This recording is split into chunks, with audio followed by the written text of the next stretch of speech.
ابھی عدل پہ بات کر رہے تھے مولانا، تو اس وقت مجھے یہ بات یاد آئی. تو جارج ارداق نے ایک کتاب لکھی حضرت علی پر، اور اس کا نام اردو میں ترجمہ میں بتا رہا ہوں، ندائے عدالت انسانیہ. ابھی مولانا نے حضرت عمر کا ایک واقعہ سنایا کہ وہ صرف اسلام کے فیصلہ کرنے والے نہیں بلکہ کائنات کے ہیں.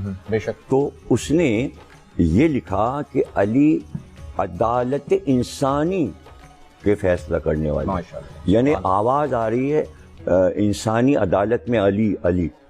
وہ اس نے لکھا، چھاپ ہو گیا.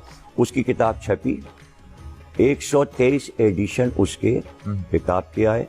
پھر اس کا ترجمہ جرمنی میں ہوا، پھر فرینچ میں ہوا، پھر ایران میں ہوا، عربی میں اس کا ترجمہ بار بار ہوا.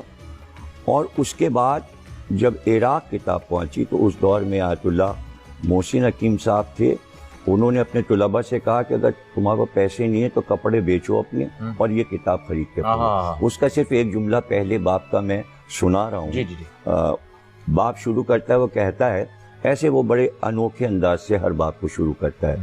پہلے باب کو شروع کرتا ہے، کہتا ہے، کیا تم نے دنیا میں کوئی ایسا حاکم بھی دیکھا کہ رات کو وہ نہیں سویا جب تک اسے یہ یقین نہیں آ گیا کہ ہمارے پورے ملک میں کوئی بھوکا نہیں سویا؟